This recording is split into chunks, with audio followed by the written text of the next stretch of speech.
15 dog myths busted. You love your dog, right? But sometimes it feels like we speak different languages. There are so many misconceptions about dogs. For example, ever hear that a dog licking you means they're giving you kisses? Well, those are just two of the many myths we need to debunk, so let's bust some myths. You see your dog's tail wagging and you think they're happy. It's a natural association. But tail wags can mean a lot of things. A loose, full-body wag usually means contentment. But pay attention to subtleties. A slow, low wag can signal fear. A stiff, rapid wag might indicate aggression. Dogs communicate through body language. Observe their entire body posture. Why do dogs eat grass? It might surprise you. We've all seen it. Your dog gobbles down grass, and you think they're sick. Dogs are naturally curious creatures. Sometimes they eat grass for the taste, texture, or out of boredom. Studies show only a small percentage of dogs show illness before or after eating grass. If your dog eats grass excessively with symptoms like vomiting, consult your vet. Human food is not always dog food. It's easy to think, if it's good for me, it's good for my dog, but that's a dangerous misconception. What we eat can be toxic to our furry friends. Foods that we might not think twice about, like chocolate, grapes, raisins, onions, and even some artificial sweeteners, can be extremely harmful to dogs, even fatal in some cases. And it's not just about toxicity. Feeding your dog table scraps can lead to obesity and other health problems. The best approach? Stick to a balanced diet specifically formulated for your dog's age, breed, and activity level. And if you're ever unsure about a particular food, always err on the side of caution and consult your veterinarian. Chapter 4. Debunking the 7-year myth. We've all heard it. 1 dog year equals 7 human years. While it's a nice sentiment, it's simply not accurate. The truth is, dogs age at different rates depending on their size and breed.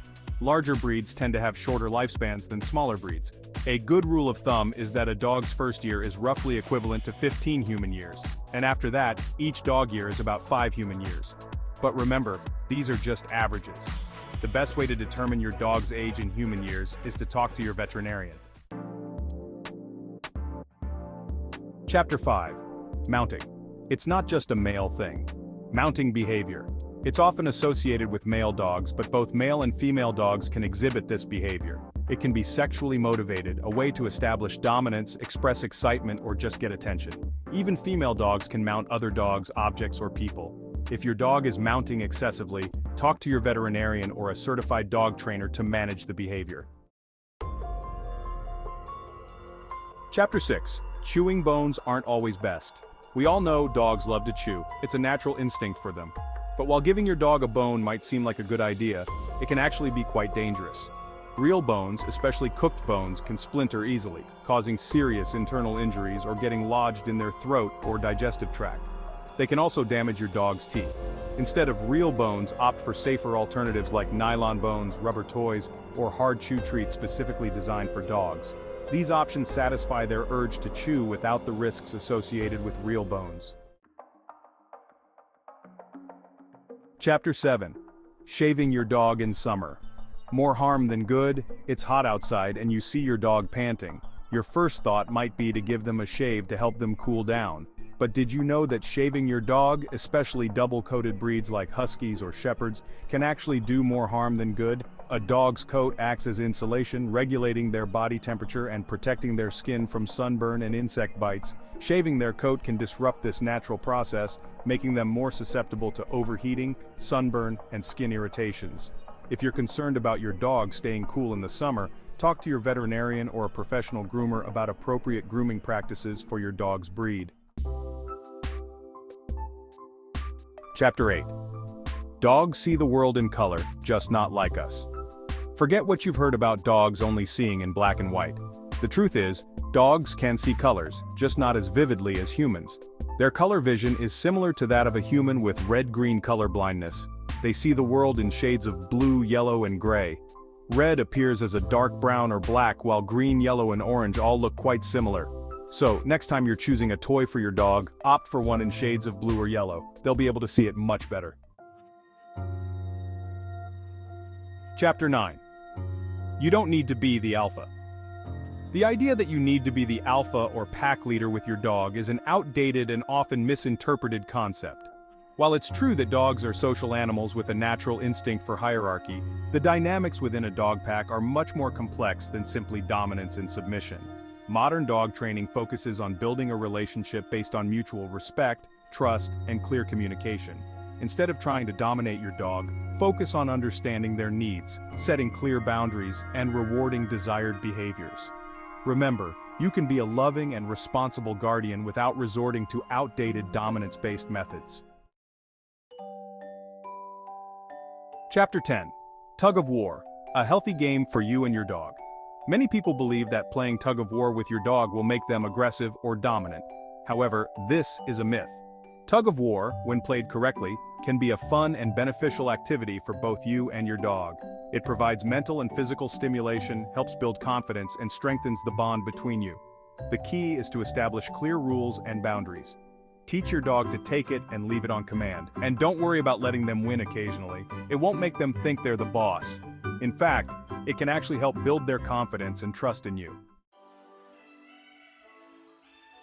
Chapter 11. Fetch isn't for every Fido. Just like humans, dogs have individual preferences when it comes to play. While some dogs go crazy for a good game of fetch, others might find it boring or even stressful. Don't force your dog to play games they don't enjoy. The key is to find activities that your dog finds rewarding and engaging. Experiment with different toys, games, and activities to discover what your dog loves most. Remember, playtime should be fun for both of you. Chapter 12. Quiet doesn't always mean content. It's easy to assume that a quiet dog is a happy dog, but sometimes, silence can be a sign of boredom, stress, or even illness. Just like us, dogs need a balance of physical and mental stimulation to thrive. A lack of enrichment can lead to behavioral problems, anxiety, and even depression. Make sure your dog is getting enough exercise, playtime, and mental challenges. Provide them with plenty of toys, puzzles, and opportunities to explore and interact with their environment. Chapter 13. Dog kisses aren't always so clean. We love those slobbery dog kisses, but let's be honest, a dog's mouth isn't exactly the cleanest place. While it's true that a dog's saliva contains certain enzymes that can help heal wounds, it also harbors a variety of bacteria, some of which can be harmful to humans. This doesn't mean you should never let your dog lick you. Just be mindful of hygiene, especially if you have any cuts or open wounds. And remember, a gentle pat on the head or a scratch behind the ears can be just as rewarding for your furry friend. Chapter 14. Positive reinforcement for potty training success. You've probably heard the old adage of rubbing your puppy's nose in an accident to teach them a lesson. But let me tell you, this method is not only ineffective, but it's also cruel and can damage your bond with your dog. Positive reinforcement is the most effective way to potty train your puppy. When they have an accident, clean it up thoroughly with an enzymatic cleaner to eliminate the odor. Take them outside frequently to their designated potty area and praise them lavishly when they do their business in the right spot. Remember, consistency and patience are key. Chapter 15. Decoding dog licks. It's not always about affection. When your dog licks you, it's easy to interpret it as a sign of affection. And while it can be, dog licks can also have other meanings. Sometimes dogs lick to show submission, to groom you, or even to taste something interesting on your skin. They might lick you because they're feeling anxious or insecure, or because they want something from you, like food or attention. Pay attention to the context of the lick. If it's accompanied by other signs of affection like tail wags and relaxed body language, it's probably a sign of love. But if it's persistent or accompanied by other behaviors, it might be a sign of something else. Outro, stay tuned for more canine insights. Dogs are truly fascinating creatures full of quirks and complexities that never cease to amaze us. By debunking these common myths, we can gain a deeper understanding of our canine companions and build stronger, more fulfilling relationships with them. But this is just the beginning. There's so much more to learn about the wonderful world of dogs. Want to know why they sniff each other's behinds or why they tilt their heads when we talk to them? Stay tuned for our next video, where we'll delve even further into the fascinating world of dog behavior.